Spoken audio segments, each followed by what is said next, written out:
Assalamualaikum warahmatullahi wabarakatuh. Waalaikumsalam warahmatullahi wabarakatuh. Ya Rabbi bil Mustafa balligh maqasidana waghfir lana ma madha ya wasi'al karami.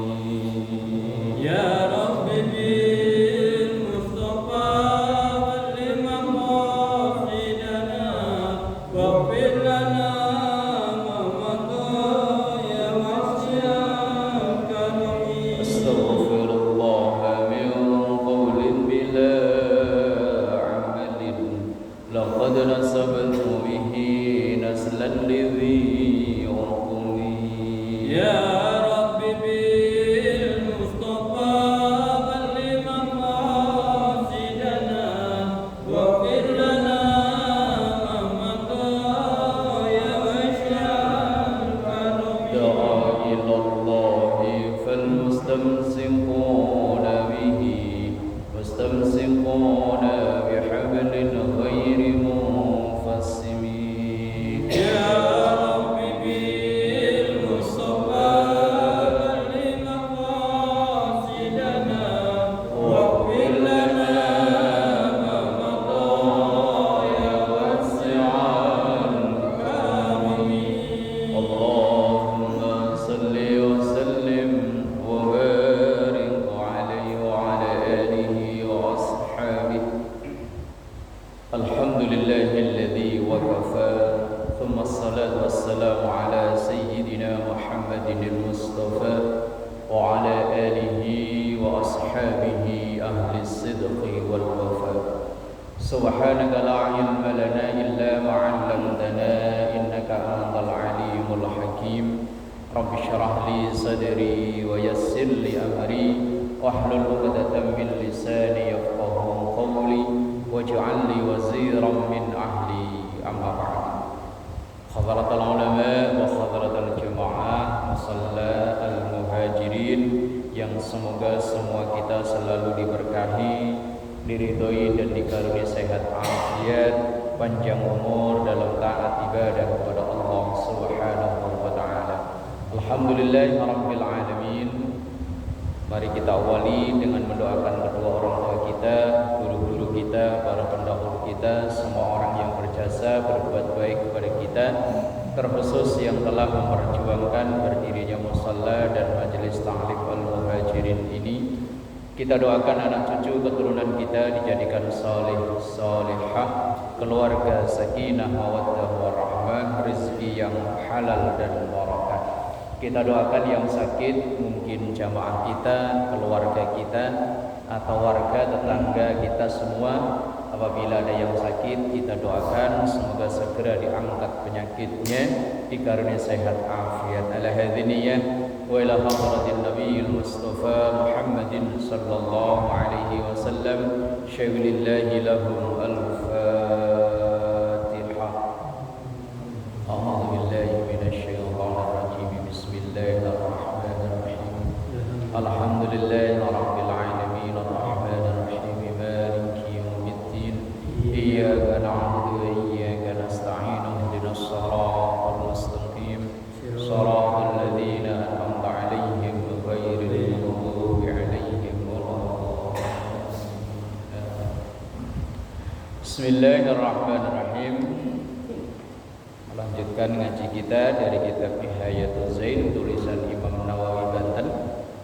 Sedikit mengulang bahasan yang minggu yang lalu, yakni far'un sunnatuhulu salatin binasyatin. Sunnah disunnahkan tuhulu salatin, ketika memasuki sholat atau bersiap-siap untuk melaksanakan sholat, binasyatin, dengan semangat, dengan apa bahasa sekarang, satset, enggak leda-lede, begitu komat langsung diri. Kadang komat udah kelar masih duduk, kadang imam masih udah takbir masih keluat. Tapi perintahnya atau sunnahnya adalah dukhulu sholatin binasyatin, memasuki sholat, bersiap-siap melaksanakan sholat itu binasyatin, dengan sungguh-sungguh, dengan semangat. Li'anna Allah Ta'ala, karena sesungguhnya Allah Ta'ala zamma, mencela, tarika dzalik, bagi orang yang tidak bersemangat dalam sholat itu. Biqaulihi ta'ala, dengan firman Allah Ta'ala, wa idza qamu ila sholati qamu kusala.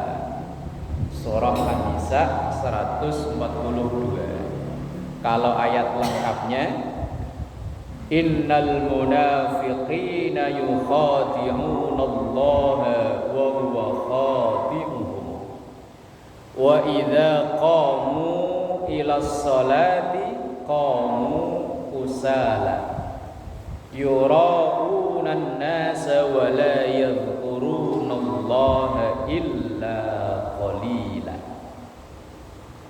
Ini ayat yang menjelaskan bahwa Allah mencela orang-orang munafik. Innal munafiqina, bahwa sesungguhnya orang-orang munafik itu, selain tanda munafik yang sudah kita kenal itu ayatul munafiki salasun, tanda orang munafik itu 3. Idza hadasa kadzaba, kalau ia ngomong bohong. Wa idza akhlafa wa idza wa'ada akhlafa, kalau ia janji ingkar. Wa idza tumina, kalau ia diberi amanat, khana, ia berkhianat. Selain itu ada tanda munafik dalam surah An-Nisa, innal munafiqina, sesungguhnya orang-orang munafik itu yukhadi'una Allah, mereka berniat untuk meledek Allah, tapi wa huwa Allah lah yang khadi'uhum, justru merendahkan mereka. Lah orang munafik itu karakternya, wa idza qamu, ketika mereka mendirikan salat, wa idza qamu ila salat, ketika mereka mendirikan salat atau hendak bersalat, qamu, ya mereka salat, tapi salatnya itu kusala. Kusala itu dari kata kaslan. Kaslan itu alas-arasen, males-malesan. Takbirnya itu enggak semangat. Takbirnya itu apalagi kalau sholat subuh kayak keluat apa Pak? Kemarin enggak, kemarin bahasanya cuman begitu sampai rumah lupa saya bahasa itu. Plelek. Itu kemarin ya. Sholatnya enggak satset enggak semangat gitu. Itu tanda munafik, itu bahaya ya, orang-orang model begitu. Sholatnya enggak satset. Wa idza qamu ila sholati qamu kusala. Mereka ya sholat, tapi sholatnya itu kusala. Kusala itu males-malesan, enggak semangat. Leda-ledi, ya, kalau orang kampung saya itu leda-ledi. Leda-ledi, keluat. Imam udah takbir masih aja.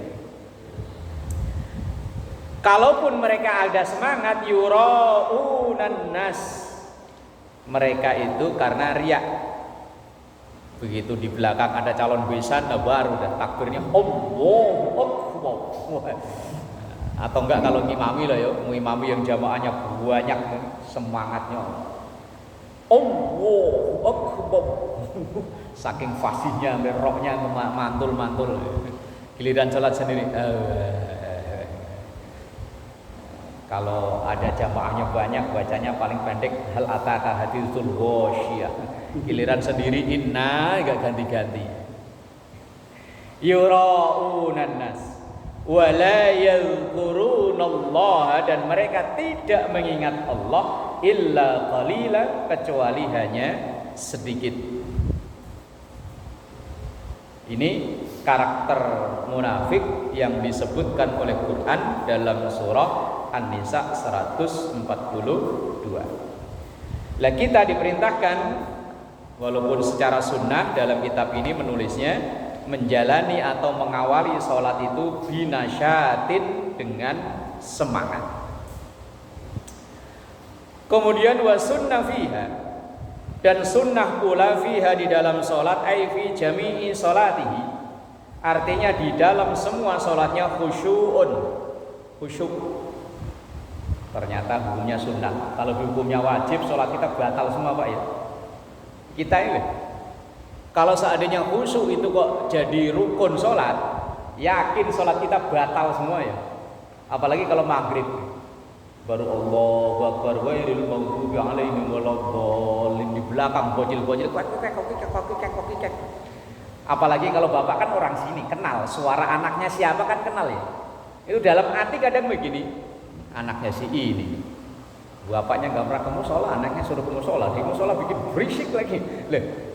Lah itu dalam batin saya, kalau saya sholat di rumah saya sendiri, di musola saya sendiri kan kenalin ini suara anaknya siapa kan kenalin. Lah kalau saya di sini kan nggak kenal suara anak siapa. Itu kadang kita itu ada rencana ntar selesai sholat kita omelin. Tapi lah iya kan ya. Tapi cerdasnya anak sekarang Pak, asal tahiyat akhir kabur udah sepi. Pinter anak sekarang itu, tahu kalau mau ini pasti diomelin nih, pasti diomelin nih. Begitu tahiyat akhir belum salam udah nggak ada. Ayo. Apalagi sholat duhur dalam keadaan kerjaan belum beres. Wih, itu saya yakin dalam sholat itu masih kepikiran aja itu kerjaan. Apalagi mungkin dari pagi kerjaan bermasalah ya. Sholat duhur itu pokoknya dari takbir Allahu Akbar sampai assalamualaikum itu yang dipikirin gimana mensiasati kerjaan yang dari tadi pagi bermasalah. Untungnya khusyuk itu bukan rukun sholat. Kalau khusyuk kok rukun sholat, wah wis kayaknya sholat kita ya harus bubar semua ya. Loh, saya pernah Pak, waktu masih tinggal di Priuk, itu saya ada jadwal ngajar itu habis asar. Lah mau berangkat ngajar sekalian mau jamaah asar, nyari kunci motor nggak nemu-nemu. Kemana ini?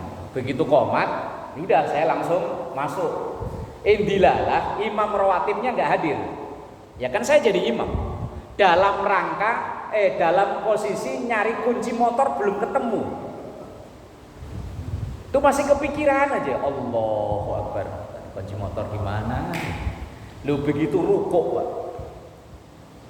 Itu di kantong celana itu kerasa loh, Pak. Kayak gerjel-gerjel kalau orang Jawa ya.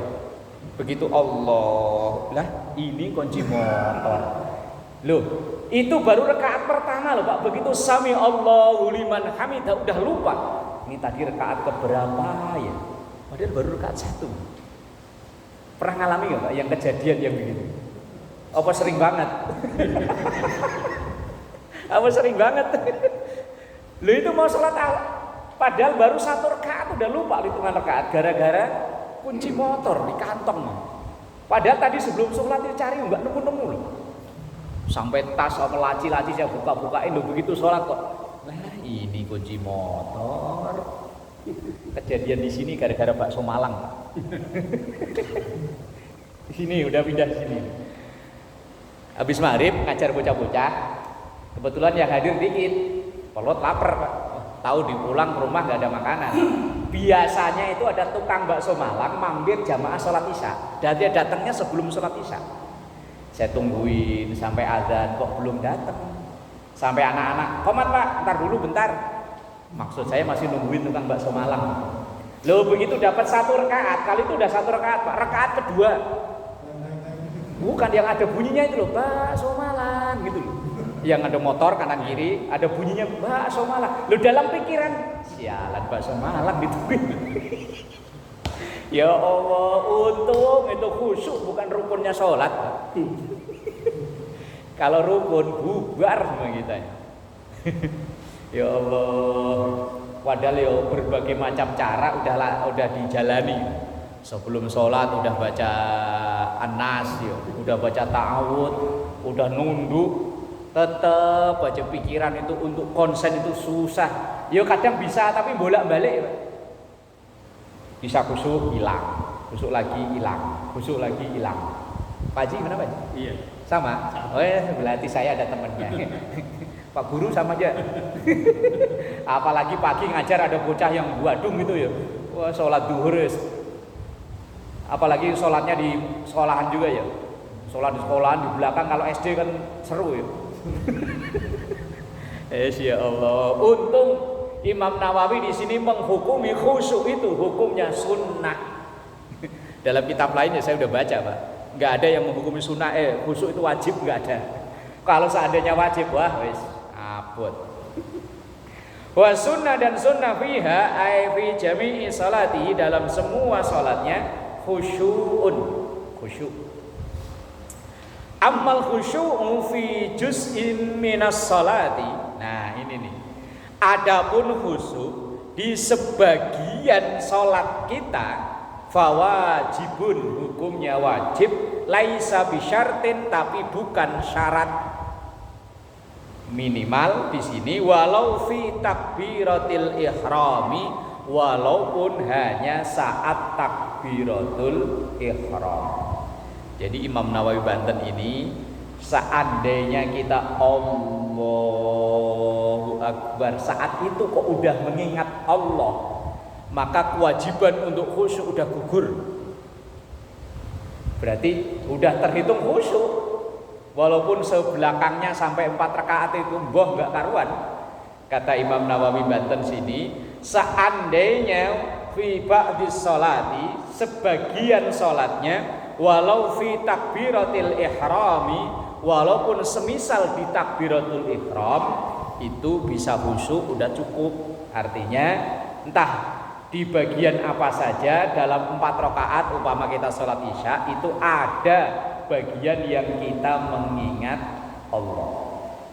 Entah ketika takbirnya, entah ketika sujudnya, entah ketika tahiyatnya, entah di posisi apa saja.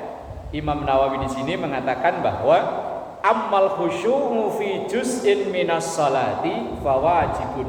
Adapun khusyuk di bagian-bagian salat tertentu, itu khusyuk itu wajib, tetapi bukan syarat. Syarat itu ya harus kesemuanya dari awal sampai akhir, itu namanya syarat. Walau fi takbiratil ihrami, walaupun itu hanya saat takbiratul ihram. Kama afadahu ba'duhum, seperti itulah fatwanya atau faidah yang disampaikan oleh sebagian ulama. Nah itu khusyuk. Cukup hanya di bagian-bagian tertentu saja. Wa yukrahu. Nah, ini kayaknya kita kena semua ini. Wa yukrahu, dan dihukumi makruh. Ayyatafakkara fi sholatihi. Orang yang memikir-mikirkan atau apa itu? Mikir-mikir atau terpikir atau kebayang. Fi sholatihi, dalam sholatnya, fi amrin dunyawiyin, dalam urusan dunia. Kena semua kita kali ini ya. Hukum makruh ini ya. Dapat ya? Iya. Wong kita yang enggak kemana-mana aja, yang di rumah aja ya kepikiran kok, apalagi yang dalam rangka kerjaan belum beres. Apalagi dari pagi mungkin diomelin gitu ya. Diomelin pimpinan karena kesalahan kerjaan lah, pas sholat duhur itu mikir aja gimana caranya. Dapat semua kalau yang ini karena kena hukum makruh ini. Wa yuqrahu ayyatafakkara fi sholatihi fi amrin dunyawiyyin. Orang yang berpikir dalam sholatnya dalam urusan dunia. Kadang orang sholat itu ya aneh. Anehnya begini loh Pak, kayak kasus saya tadi itu. Sesuatu yang tidak terpikir sebelum sholat, lu ketika sholat malah kepikiran gitu. Yuk banyak urusan lah, banyak hal lah. Ketika sebelum sholat itu sama sekali nggak kepikiran loh. Begitu sholat itu malah kepikiran apa kayak gitu. Entah itu urusan dunia, bahkan fi mas'alatin fikhiyatin, walaupun semisal itu dalam masalah fikih, dihukumi makruh di dalam hal ini oleh penulis kitab ini. Dalam hal masalah fikih itu misalnya kita ngelihat di depan kita ada orang ketika sujud di telapak kakinya masih ada bekas cat umpama. Terus kemudian dalam pikiran kita kepikiran itu orang sholatnya sah gak ya? Kok masih ada bekas cat yang belum disuci atau belum dibersihkan? Padahal ketika orang itu berwudu, sesuatu yang menghalangi sampainya air ke kulit harus dihilangkan. Nah, misalnya kita berpikir seperti itu, ini kan dalam masalah hukum fikih. Itu dalam penulis kitab ini dihukumi makruh. Atau mungkin kita lagi sholat, lihat depan kita ada anak muda pakai kaos yang nyetrit, atau tulisan. Nah, kalau kaos yang nyetrit itu, kalau sujud ruko atau sujud itu kan ininya kelihatan nih, lesung pipit. Nah ya kan, kadang kalau ruko atau sujud kan kelihatan. Lah kemudian ketika ngelihat itu kan di pikiran langsung otomatis kadang kebayang Pak, kepikir tuh sholatnya sah gak itu? Wong itu termasuk bagian kebuka darat atau enggak? Lah iya. Terus ke tadi itu yang kaos ada tulisannya, apalagi ini menjelang pilkada Pak. Kan bentar lagi banyak orang bagi-bagi kaos nih. Lah ya kebetulan kita warga Jawa Barat ini punya pilihan siapa itu umpama. Lah kebetulan orang yang berdiri di depan kita itu pakai kaos yang bukan pilihan kita. Lawannya lah lawannya. Wih, ini ternyata dia. Lah kalau pilihan gubernur sih kadang gesekannya nggak begitu kuat ya Pak. Kalau pilihan lurah ya, karena lawannya kan tetangga sendiri ya Pak ya. Apalagi kader ya Pak Haji ya. Wah umpama Pak Haji ini kadernya si calon A. Nah kemudian di depan kita berdiri pakai kaos calon B, kan kita kan ternyata kemarin ikut ngumpul di sono, ternyata dia kadernya ini.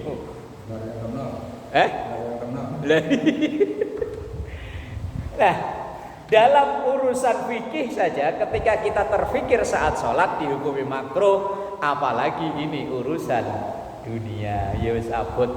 Lah makanya selesai sholat perintahnya langsung astagfirullahaladzim. Kalau bahasa kita maafin ya Allah, sholat 4 rakaat kok ingat Allah cuma takbir tok. Astagfirullahaladzim. Loh kok bisa-bisanya kunci tadi gak ketemu, giliran rukuk kok ya ketemu.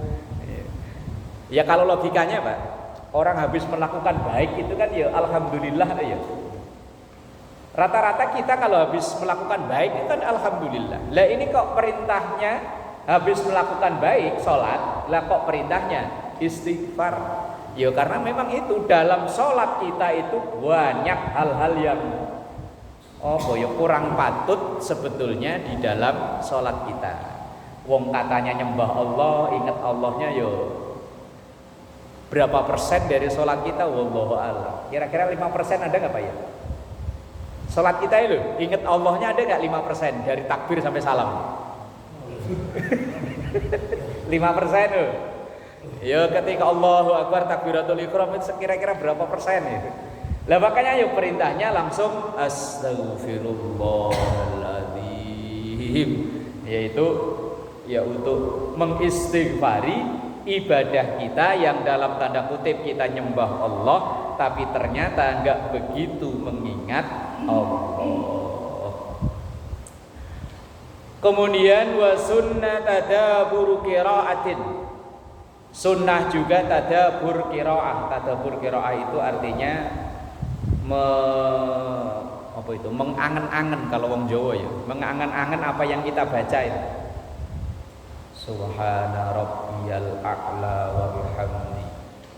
Maha suci Allah, zat yang maha luhur, zat yang maha agung, wa bihamdi, dan memujinya. Tapi ya abot juga ya, karena sholat kita untuk kebutuhan ya. Kalau sholat harian begini sih insya Allah agak nyantai lah. Kalau terawih. Wa sunnah tartilul qiraah, dan sunnah juga tartil qiraah, alon-alon ketika membaca, yang tartil, yang jelas. Apalagi dalam rukun-rukun qauli. Rukun qauli itu rukun bacaan. Takbiratul ihram, Fatihah, tahiyat, sholawat, salam pertama. Nah, dalam rukun qauli itu sunnahnya tartil. Tartil itu bacanya pelan, biar jelas makhrajnya, biar jelas huruf-hurufnya. Bismillahirrahmanirrahim.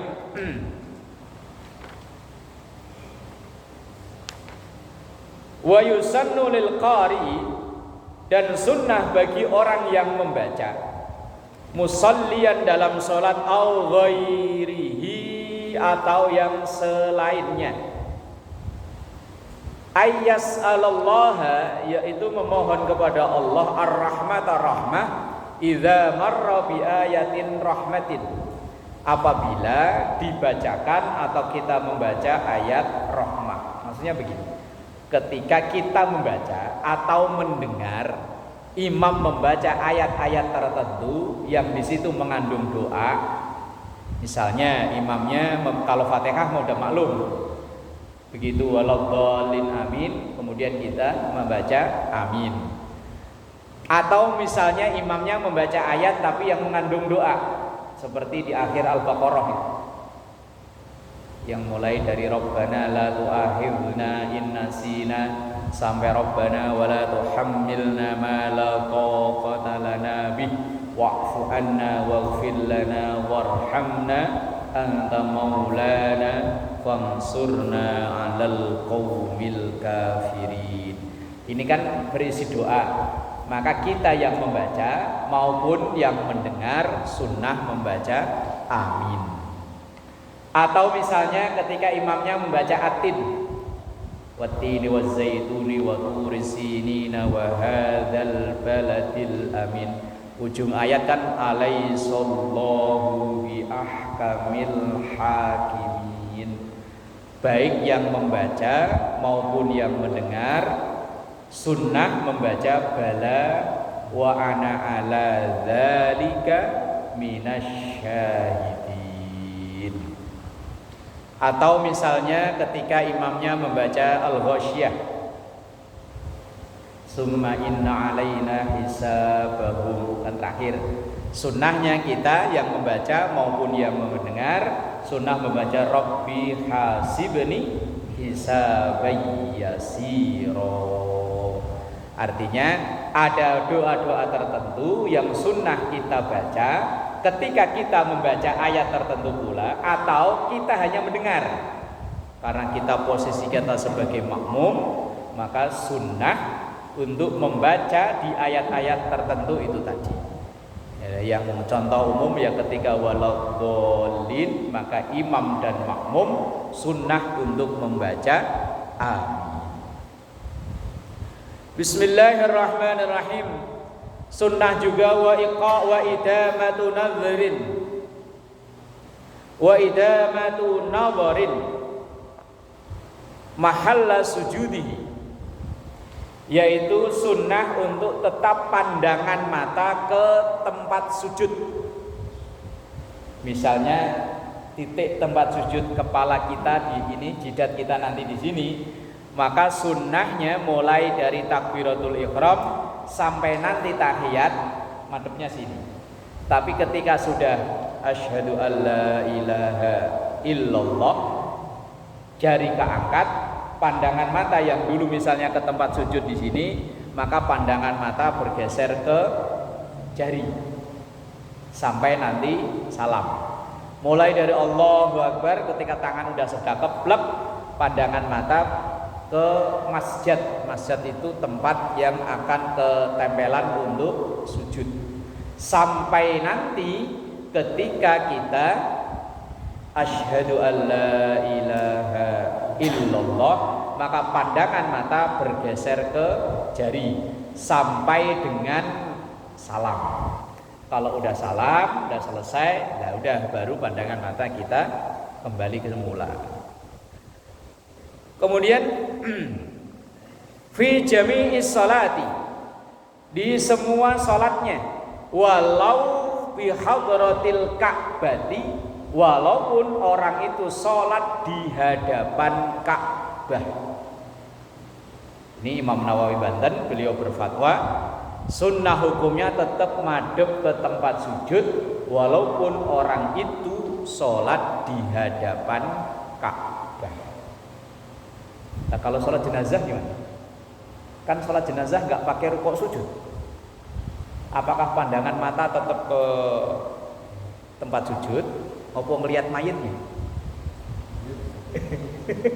Lah ya kan tadi sholat yang lain selain sholat jenazah, walaupun ia sholatnya di depan Ka'bah, tetap sunnahnya itu melihat ke masjid, ke tempat sujud.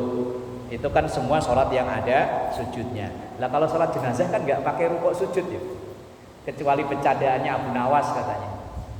Abu Nawas ketika diminta untuk imami sholat jenazah, mungkin karena ia lupa atau mungkin nggak tahu, pakai rukuk, pakai sujud. Ya, cuman karena dia akalnya itu cerdik, ketika ditanya lupa, oh sholat jenazah pakai rukuk sujud, iya, ini dosanya mayit kebanyakan. Kalau nggak pakai rukuk sujud nggak diampuni. Ya itu akal-akalan orang kepepet lupa ya begitu. Sama kayak kita ya Pak. Kita kalau makan bareng sama anak, itu kadang anak yang umur 4 tahun, 5 tahun, doa makan itu kan nggak pernah lupa. Malah kita bapaknya sering lupa. Ini kejadiannya saya sendiri Pak. Begitu udah makan, lupa baca barik lana, kata anak, Pak, kok nggak baca doa? Wah, tensin kan depan anak langsung, udah tadi di hati, padahal ya belum. Wakal-akalan orang tua. Lah kalau sholat jenazah gimana? Selama ini kalau kita sholat jenazah itu madepnya ke masjid apa ke mayit? Ke mayit ya? Pak Haji? Ngadep ke mayit ya? Sono ya berarti ya? Berarti enggak nunduk ya? Berarti kan ke sono ya? Lah iya, kalau yang belakang berarti kan kono kan? Jauh sono. Kalau berdasarkan kitab ini yang ditulis Imam Nawawi Banten, walaupun itu sholat di depan Ka'bah, walaupun ia itu sholat jenazah, wa kadza fi sholatil janazati, begitupun juga dalam sholat jenazah, fala yanzuru, maka tidak melihat lil mayyit, ke mayit, berarti tetap melihat ke bawah, ke tempat sujud, tidak melihat ke mayit. Nah, ya pokoknya tetap nunduk begini, enggak mau. Ini fatwanya Imam Nawawi begitu. Tapi selama ini kita memang madepnya ke mayit ya Pak ya. Nah iya. Ya begitu udah ngaji kitabnya Hayatul Zain ya besok-besok. Ya moga-moga enggak lah ya. Oh, besok-besok sholat praktek berarti kan langsung ada yang meninggal berarti. Ya kalau lah ya, kalau nanti entah siapa yang meninggal, begitu kita nyolatin jenazah, sunnahnya pandangan mata itu tempat ke bawah, yang seandainya sujud ke tempat sujud. Lah kalau imam karena mepet ke jenazah ya otomatis memang lihat jenazah. Lah kalau kita yang dari belakang, ya tetap tidak usah. Wong sholat jenazah, mayit taruh di depan, itu kan juga bukan keharusan Pak. Seandainya mayitnya taruh di belakang, nggak apa-apa, cuma nggak umum gitu. Coba orang sholat jenazah ketika pelaksanaan haji dan umroh, kan hampir sering kan ya sholat jenazah ya. Apakah pernah jenazahnya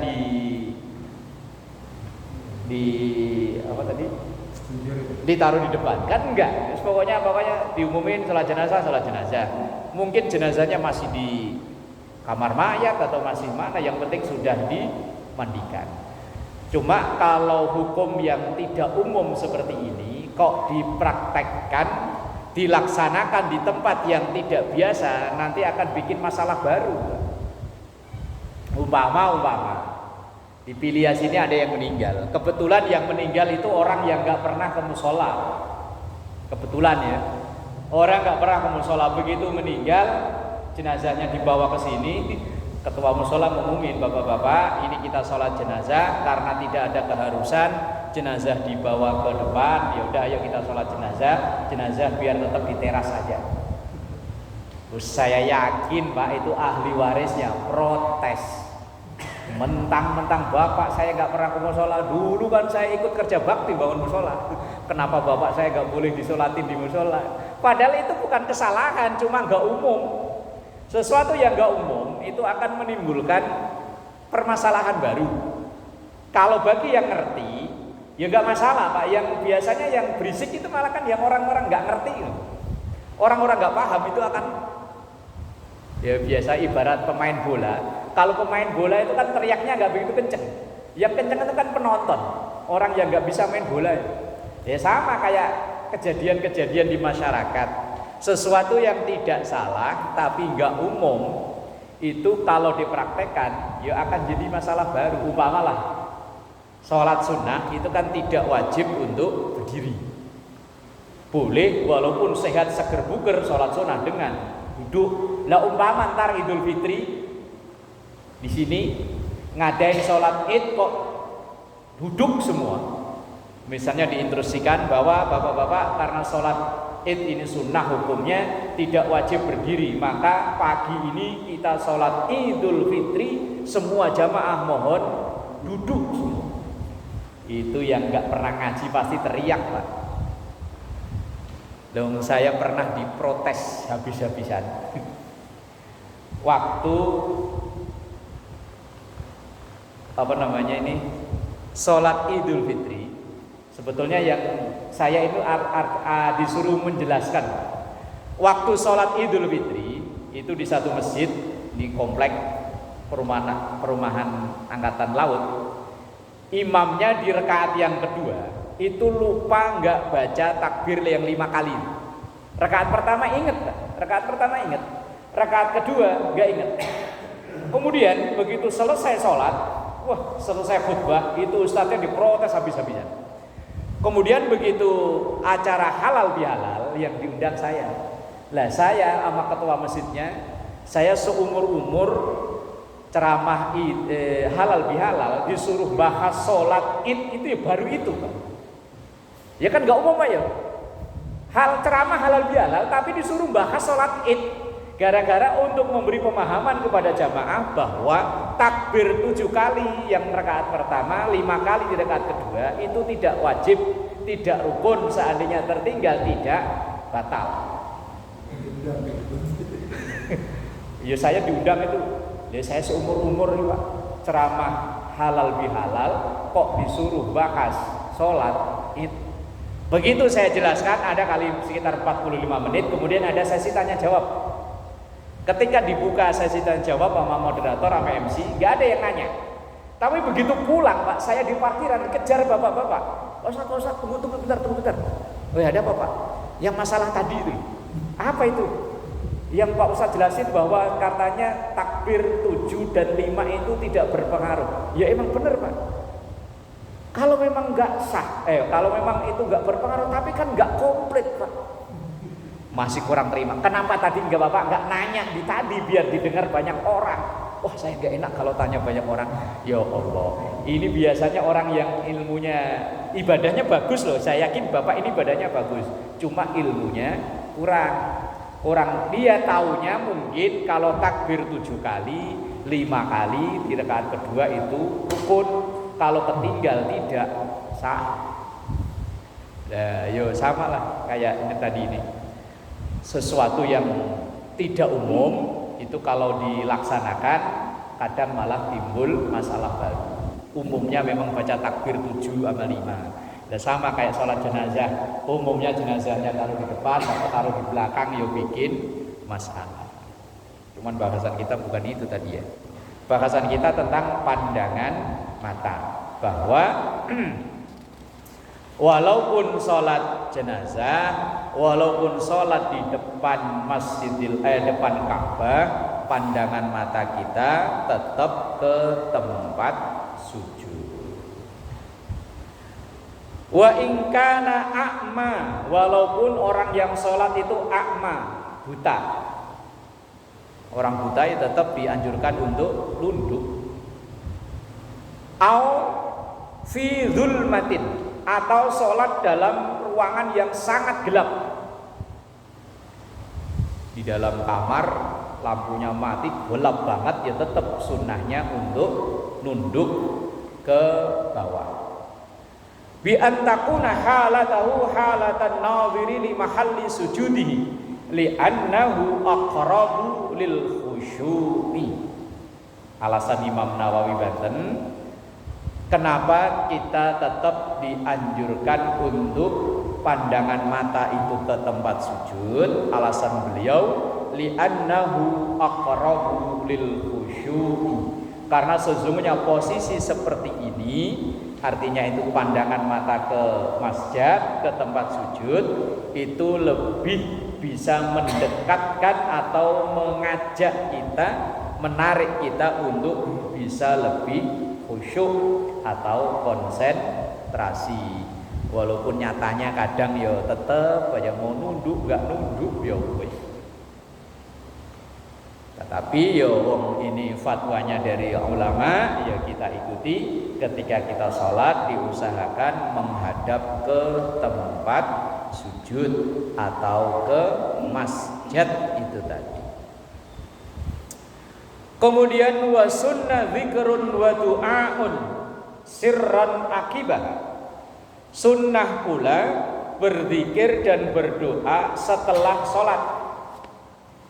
Yus minimal zikir yang astaghfirullahaladzim, doanya yang singkat Rabbana atina, minimal.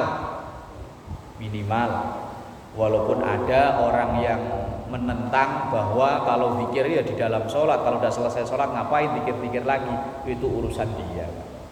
Ada satu hadis yang diriwayatkan oleh Imam At-Tirmidzi dari sahabat Abu Umamah Al-Bahili. Rasulullah pernah ditanya, ayyud doai asma'u ay aqrabu lil ijabah. Ya Rasul, doa yang paling dekat untuk diijabah itu doa yang bagaimana?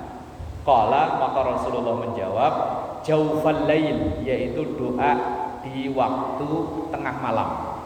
Artinya pada saat tahajud. Kemudian wa duburas shalawatil maktubati, yaitu setelah sholat fardu. Ini hadis riwayat At-Tirmidzi dari sahabat Abu Umamah Al-Bahili.